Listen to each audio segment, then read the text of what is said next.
Nangyari lang ito. Isang bagay na hindi dapat tumagas. Isang bagay na maaaring puksain ang pinakapundasyon ng pangingibabaw ng Eves Magdamag. Walang press conference. Walang flashy reveal. Isang tahimik na demonstrasyon sa likod ng mga saradong pinto sa Aichi, Japan. Isang solong prototype. Walang baterya. Walang gasolina. Walang tangke ng hydrogen. Basta, tubig. At sa loob ng 48 oras, nagsimula na ang shockwave. $17 bilyong sa halaga ng stock ng EV. Wala na. Natigilan si Tesla. Bumulusok si Rivian. Naging pula ang Panasonic. Dahil hindi lang bagong makina ang inilantad di umano ng CEO ng Toyota. Ito ay isang direktang banta sa lahat ng ginawa ng electric revolution. Tubig ulan. Tapikin ng tubig. Kahit tubig dagat. Ang kotse ay hindi nag-iimbak ng hydrogen. Ginagawa ito sa mabilisang habang nagmamaneho. Walang mga rare earth. Walang mga supercharger. Walang lithium. Isang steady chemical reaction lang na nagre-rewrite sa bawat panuntunan. Inilalarawan ng mga mapagkukunan sa loob ng silid ang sandali bilang surreal. Isang executive ang nakatayo sa nakatulala na katahimikan. Ang isa pang nakabasag ng mga dekada ng protocol at pumalakpak ng 6 na minutong sunod-sunod. At para sa mga sikat na stoic boardroom ng Japan, hindi iyon kaguluhan. Iyon ay isang seismic event. Dahil kung totoo ang teknolohiyang ito, at sinasabi ng mga maagang pagtagas, kung gayon ang hinaharap ay hindi pag-aari ng mga baterya. Ito ay kabilang sa tubig. Kaya bago ito ilibing, bago mag-agawan ang mga tagalobi na isara ito, pindutin ang like button, subscribe, at manatili sa amin. Dahil ang iyong maririnig ay maaaring simula ng katapusan para sa mga dekoryenteng sasakyan. Kalimutan ang lahat ng naisip mo na alam mo tungkol sa hydrogen. Hindi ito ang Mirai 2. Gumamit ang sasakyang iyon ng mga fuel cells, isang hiwalay na tangke, at komplikadong pressure. Ito ay malinis. Ngunit mahal at limitado ng infrastruktura. Ang bagong makina na ito ay hindi iyon. Ito ay pagkasunog. Naisip ng Toyota kung paano direktang magsunog ng hydrogen sa loob ng internal combustion engine, gamit ang isang binagong silid na kayang hawakan ang mga temperaturang higit sa 2,000 degrees Celsius. Ang resulta? Isang umuungal na high-performance na makina na gumagawa lamang ng isang byproduct, singa. Ngunit narito ang tunay na radikal na bahagi. Ang makina ay hindi nag-iimbak ng hydrogen. Ginagawa ito gamit ang proprietary nanocatalyst at isang piezoelectric separation system. Ang sasakyan ay kumukuha ng mga hydrogen atom mula sa mga molekula ng tubig sa real time. Tama, habang nagmamaneho. Ibuhos mo sa tubig at hinati ng kotse ang H2O kapag hinihingi. Sinusunog ang hydrogen at walang nauubos kundi ambon. Gaano karaming tubig ang ginagamit nito? Humigit kumulang 5 litro bawat 100 kilometro. Walang sunog sa baterya, walang grid overload, walang rare earth metals. Tubig lang. Sinasabi ng Toyota na may kasamang tubig alat. Hindi na kailangan ang ultra-pure lab fluid. Maaari mong, sa teorya, mag-refill mula sa isang rain barrel o isang ilog. Kaya bakit hanggang ngayon hindi pa natin naririnig ang tungkol dito? Dahil hindi na bago ang makinang ito. Sa katunayan, sinimulan ng Toyota ang pagbuo nito 17 taon na ang nakakaraan sa ilalim ng isang top-secret na programa na tinatawag na Project H2X. Ang ideya ay sinimulan noong 2008. Nang ang focus ng mundo ay lumipat sa mga baterya ng lithium-ion, ang Toyota ay istinig nangunguna sa mga hybrid kasama ang Prius. Ngunit nakita nila ang isang bagay na hindi nakuha ng iba. Ang mga darating na limitation ng teknolohiya ng baterya.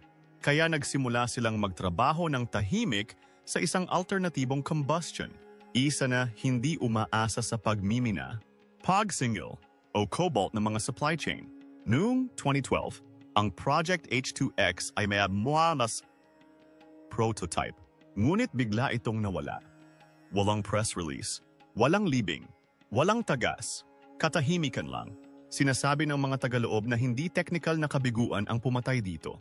Ito ay pressure. Mula sa mga kumpanya ng langis, mga tagalobi ng lithium, at maging ang kanilang sariling mga kasosyo sa hybrid. Ang mga startup ng EV ay nakakakuha ng momentum. At ang isang makina ng tubig ay nagbabanta sa napakaraming umiiral na mga interes. Kaya itinigil ito ng Toyota. Ang mga inhinyero ay muling itinalaga. Marami sa mas kasiyasyang proyektong Mirai sa politika. Ang mga hydrogen fuel cell ay nakita bilang mas ligtas, mas madaling pamahalaan, mas madaling i-regulate, mas madaling kontrolin. Ngunit nagbago ang mundo. Pagsapit ng 2024, ang mga headline ay napuno ng mga sunog sa baterya ng EV. Ano mga power grid ay buckle sa ilalim ng demand ng pagsinggil. Anay mga iskandalo sa pagmimina ng lithium ay sumiklab sa buong Africa at South America.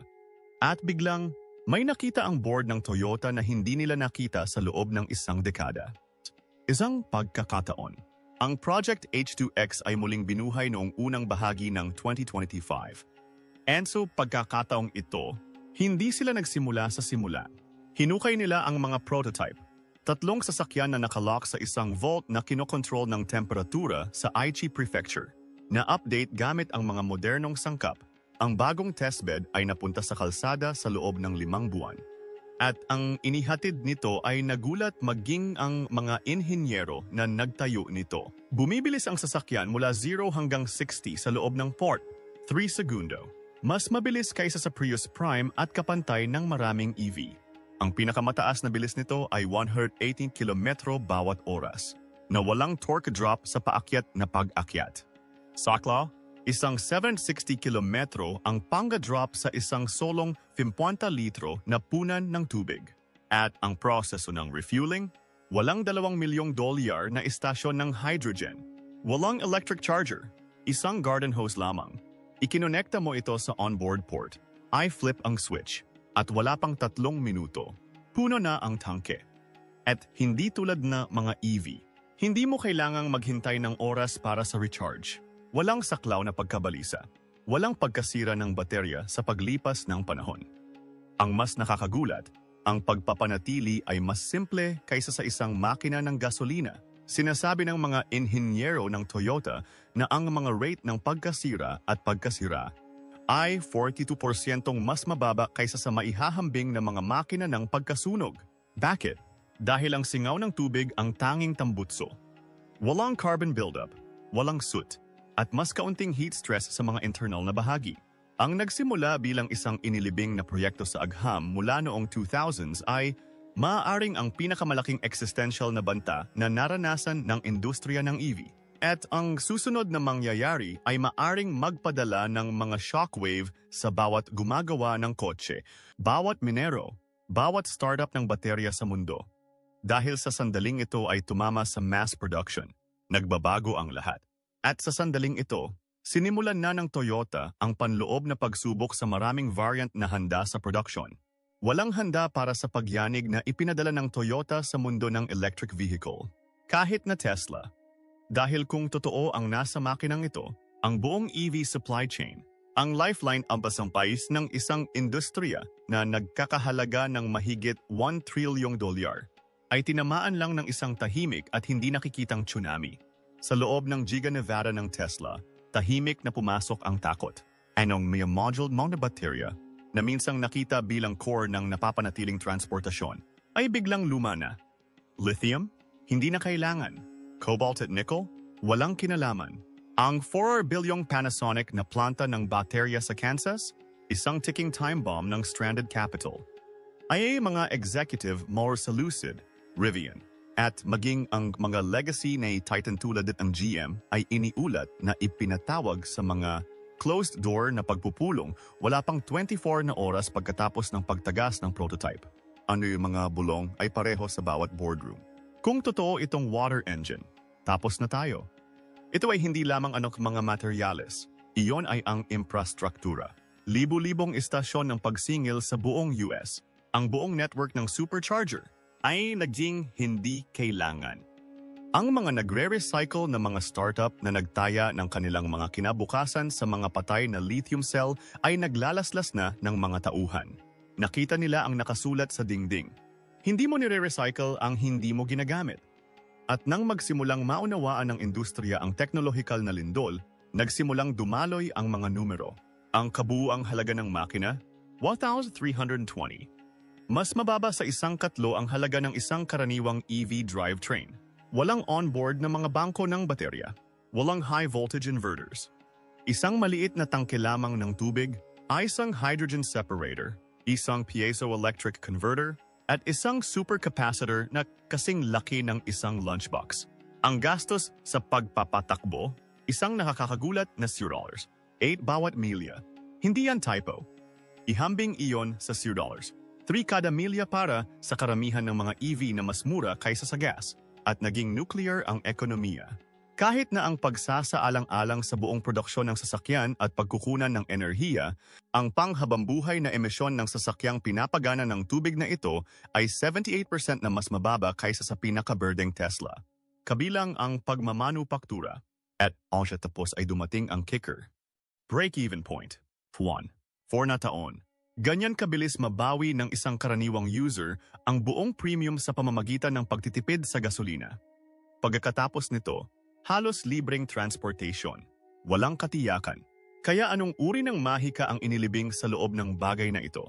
Sa kaibuturan nito ay isang bagay na minsang tinawag ng mga inhinyero na imposible. Isang piezoelectric ultrasonicator. Gamit ang high-frequency mechanical vibrations, hinahati nito kaagad ang mga molekula ng tubig sa hydrogen at oxygen kapag hinihiling.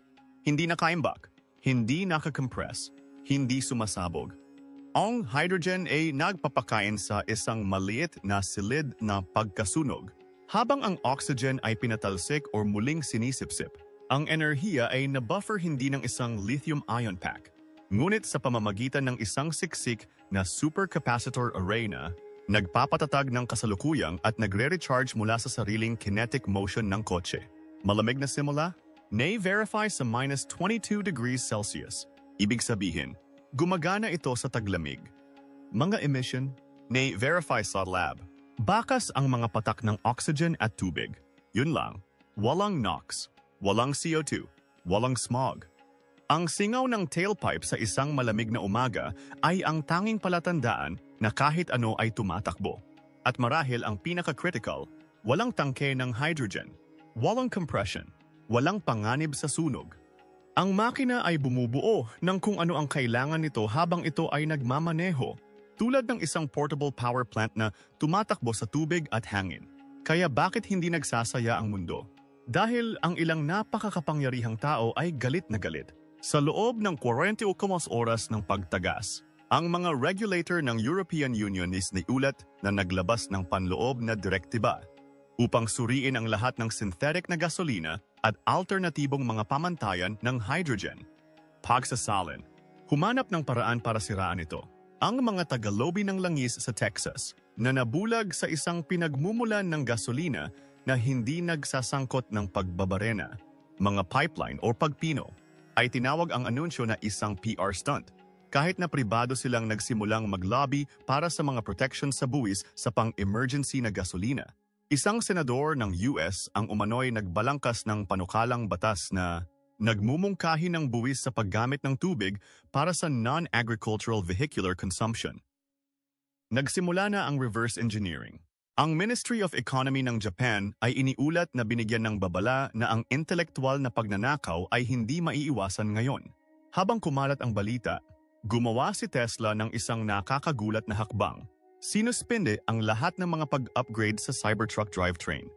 Walang ibinigay na opisyal na dahilan. Ngunit sinasabi ng mga tagaloob na ito ay dahil gusto mismo ni Musk na maunawaan ang makina ng tubig bago gumawa sa isa pang yugto ng electric innovation. Dahil kung totoo man ang 60% nito, binabago nito ang lahat. Ang Toyota ay hindi lamang nagbabanta sa EV market. Ito ay nagbabanta sa geopolitical na pundasyon ng ekonomiya ng enerhiya. Walang lithium, walang rare earth, walang grid dependence, tubig lang.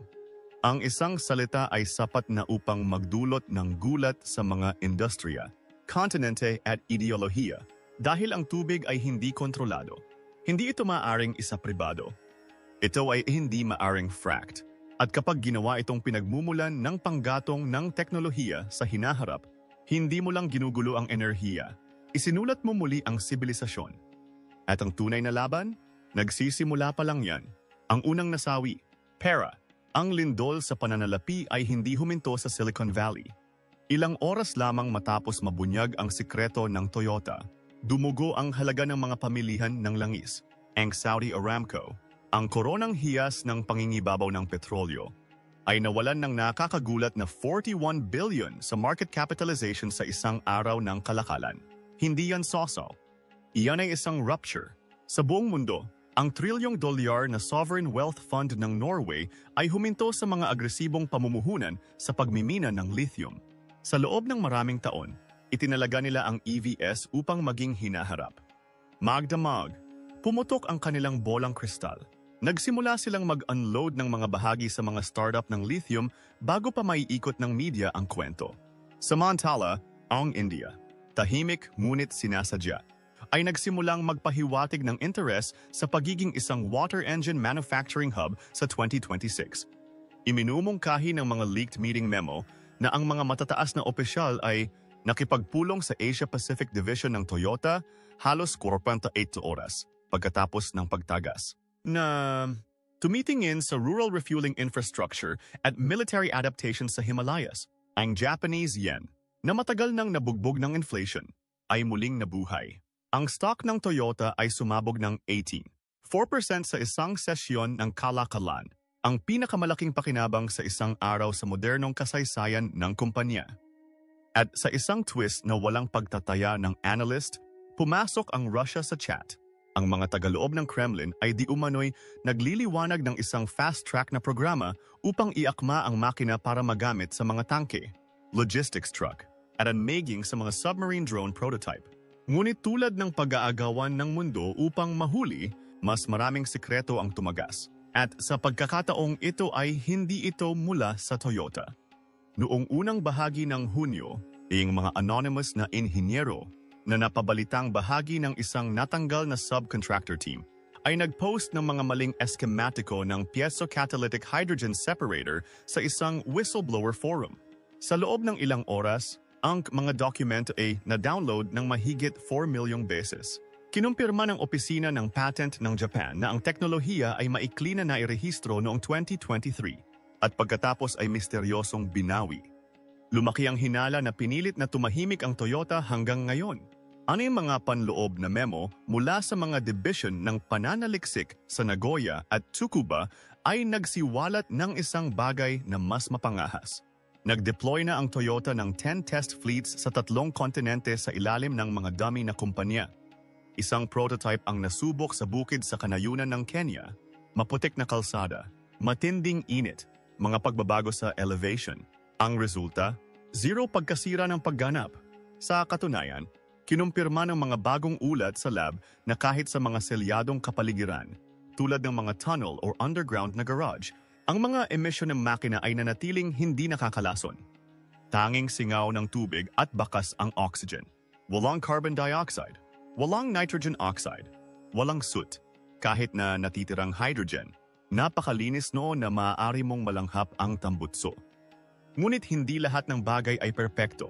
At na ngayon ang mga pulang bandila ay nagsisimulang tumulo sa sistema. Ang tubig, tubig, ay maaaring maging bagong langis. Sa mga rehiyon na nakikipaglaban na sa tagtuyot, tulad ng California o mga bahagi ng Sub-Saharan Africa, nagbabala ang mga eksperto na ang lokal na pangangailangan ng gasolina ay maaaring madaig ang mga supply ng munisipyo. Papasok kami sa hindi pa natukoy na teritoryo kung saan maaaring lumitaw ang mga geopolitical na tension sa kung sino ang magpapagatong sa kanilang mga sasakyan at kung kaninong tubig. Hindi lang yan. Ang core system ng engine ay nangangailangan ng corrosion-resistant alloys. Nagtataas ng mga paunang gastos sa pagmamanupaktura ng tinatayang 15%. Yung ilang mga metal na ginamit ay hindi bihira. Ngunit ang mga ito ay angkop na lugar at ang pandaigdigang supply chain ay hindi pa handa. Ang mga ahensya ng seguro ay iniulat na nalilito. Sinasabi ng isang source na hindi maaring ikategorya ng mga underwriter ang makina sa ilalim ng mga klase ng EV, yellow o kahit hydrogen fuel cell. Ito ay isang regulatory no man's land. Ang mga pamahalaang munisipyo ay maaring magsimulang limitahan ang pang-araw-araw na paggamit ng tubig para sa mga pampublikong istasyon ng paglalagay ng gasolina upang maiwasan ang presyon sa kanilang mga grids. At kung mangyari iyon, ang mga upgrade sa infrastruktura ng EV, charger, substation, backup ng baterya ay maaaring permanenteng ihinto. Bakit gumawa para sa isang powertrain na kaka-leapfrogged ng tubig at sound waves? Hindi pa tapos ang bagyo. Sa totoo lang, nagsisimula pa lang. Inaasahang ganap na maisapubliko ng Toyota ang makina ng tubig sa susunod na Tokyo Auto Show. Hindi bilang isang konsepto, ngunit may mga full-scale na timeline ng production. Maaaring lumabas muna sa Asia at Middle East ang mga paunang modelo ng paglulunsad. Kung saan nahuli ang pag-ampon ng EV dahil sa mga issue sa infrastruktura. Ngayon, mukhang prophetic ang pagkaantala na iyon. At ano ang tungkol kay Elon Musk? Sa ngayon, katahimikin. Walang tweet, walang meme, walang press conference. Ang taong nagkomento sa bawat kaganapan sa mundo mula sa Dogecoin hanggang sa malalim na pagsasabuatan ng paunang estado o sayas ay hindi nagsabi ng isang salita tungkol sa makina na maaring maging lipas na ang buong misyon ni Tesla. Sinasabi ng mga tagaloob na ang mga upgrade sa production ng Cybertruck ay tahimik na nagyelo habang nakabinbin ang pagsusuri. Ngunit ang ibang mga automaker ay hindi naghihintay. Ang mga pagtagas mula sa Detroit at Seoul ay nagmumungkahi na ang mga pang-emerhensiyang pagpupulong ay isinasagawa na, kung saan ang ilang kumpanya ay humihiling ng mga bailout ng gobyerno para lamang mag-pivot patungo sa water-based na propulsion. Tulad ng para sa Toyota, hindi sila bumabagal. Ang isang roadmap ay tahimik na isinumite sa Japanese Ministry of Economy noong nakaraang linggo. Ang target? 1 milyong makina ng tubig bawat taon sa 2027. Hindi lang ito ang katapusan ng electric gaya ng alam natin. Ito'y ang pindutan ng pag-reset para sa buong pandaigdigang industriya ng sasakyan. Mula sa Detroit hanggang Dubai. Mula sa pag-charge ng mga cable hanggang sa mga minahan ng cobalt. Lahat ay nakabitin na ngayon sa pamamagitan ng isang sinulid. Ang revolusyon ay hindi ipalalabas sa television. Ipapakawala ito sa pagpihit ng susi at tilamsik ng tubig. Kung simula pa lang ito, hindi mo gugustuhing palampasin ang susunod na mangyayari. Kaya pindutin ang mag-subscribe at manatiling nangunguna sa Shockwave